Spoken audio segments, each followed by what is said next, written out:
Perkenalkan, nama saya Pascal Sindung Nugrahanto dari NIM 241313010.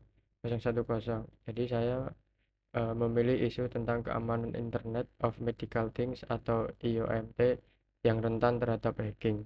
Alasan saya memilih isu ini karena semakin banyak alat medis yang terhubung ke internet seperti infus pump, ventilator, pacemaker, hingga sistem monitoring pasien, sehingga risiko keamanan sibernya semakin besar. Jika terjadi peretasan, dampaknya bisa langsung mengancam ke keselamatan pasien. Penjelasan untuk isu ini adalah jaringan perangkat medis yang saling terhubung melalui internet atau jaringan rumah sakit. Contohnya seperti pasien monitor, infusion pump, mobile ultrasound, ECG, smart bed, dan sebagainya. Masalah etis ini muncul karena yang pertama, keamanan perangkat medis biasanya lemah. Yang kedua, banyak alat medis menggunakan password default, enkripsi rendah, atau software firmware yang jarang diperbarui. Yang ketiga, perangkat terhubung langsung ke tubuh atau penanganan pasien. Yang keempat, jika diretas, risiko bukan hanya data tetapi nyawa pasien. Yang kelima, rumah sakit sering memprioritaskan fungsi alat daripada keamanannya.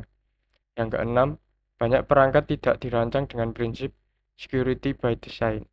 Lalu hubungannya dengan elektromedis, teknisi elektromedis bertanggung jawab terhadap instalasi, pemeliharaan, update sistem, integrasi jaringan, dan memastikan perangkat aman. Jadi, pemahaman tentang ancaman cyber menjadi bagian penting dalam profesi teknisi elektromedis. Untuk contoh kasusnya, yaitu peretasan dan kebocoran data medis BPJS Kesehatan yang terjadi di Indonesia pada tahun 2021 hingga 2024. Apa yang terjadi? Pada tahun 2021 terjadi kebocoran besar data BPJS Kesehatan yang berisi 279 juta data penduduk Indonesia, yang termasuk data pasien, riwayat pelayanan kesehatan, NIK, alamat, hingga data medis tertentu. Data tersebut dijual di forum hacker internasional. Pada 2024, serangan serupa kembali dilaporkan dan beberapa rumah sakit juga mengalami serangan ransomware yang membuat sistem layanan kesehatan lumpuh. Seperti di Rumah Sakit Muhammadiyah Lamongan pada tahun 2023, di RSI Kendal pada tahun 2023, di RSUP DR Sarjito Yogyakarta yang sistemnya sempat terganggu karena serangan cyber.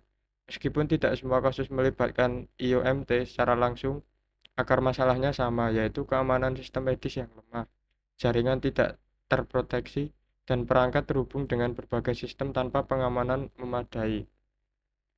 Siapa yang terdampak? Tentu saja pasien, karena data pribadi dan riwayat kesehatan mereka bocor. Yang kedua, rumah sakit, karena sistem terganggu dan pelayanan sempat terhenti. Yang ketiga, tenaga medis dan elektromedis, karena alat yang terhubung ke sistem tidak bisa digunakan dengan normal. Contohnya, saat sistem diserang ransomware, beberapa rumah sakit harus kembali menggunakan metode manual untuk pencatatan, pendaftaran, hingga monitoring pasien. Resiko apa yang akan muncul? Yang pertama, kebocoran informasi medis sensitif bisa disalahgunakan untuk penipuan atau diskriminasi. Yang kedua, sistem rumah sakit lumpuh, layanan IGD, rawat inap, dan farmasi terganggu. Selanjutnya, gangguan perangkat IOMT, misalnya alat tidak dapat mengirim data ke server atau EMR, Electronic Medical Record. Kepercayaan publik menurun terhadap layanan kesehatan. Lalu untuk analisis etis, isu ini menjadi dilema etis karena rumah sakit membutuhkan teknologi modern, tetapi semakin canggih teknologi, semakin besar risiko hacking.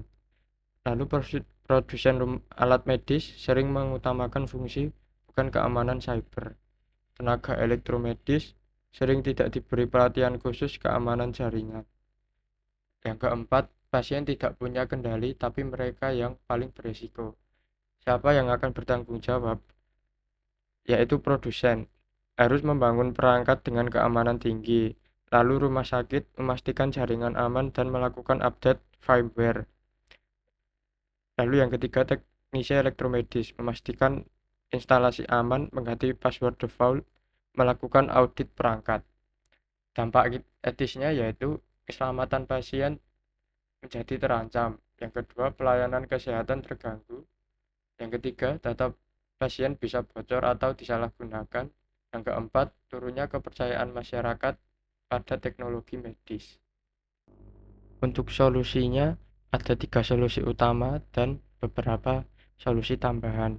Yang pertama, peningkatan keamanan perangkat, cybersecurity hard hardened device, yaitu mengganti password default, mengaktifkan firewall pada perangkat, menggunakan enkripsi data dan protokol keamanan. Lalu update firmware secara berkala. Yang kedua, audit dan penilaian risiko, yaitu teknisi elektromedis bekerja sama dengan tim IT rumah sakit untuk memeriksa kerentanan perangkat, memetakan perangkat yang terhubung jaringan, memastikan setiap alat yang masuk sudah memenuhi standar keamanan. Lalu yang ketiga, pelatihan dan SOP untuk tenaga elektromedis, yaitu SOP pemasangan dan integrasi IoMT, SOP update firmware, pelatihan pencegahan hacking dan troubleshooting, dokumentasi keamanan perangkat. Lalu untuk solusi tambahan, yang pertama segmentasi jaringan untuk memisahkan perangkat medis dari jaringan umum. Yang kedua, audit tahunan keamanan IoMT. Yang ketiga, kerjasama dengan produsen untuk batch keamanan. Sekian video dari saya. Terima kasih.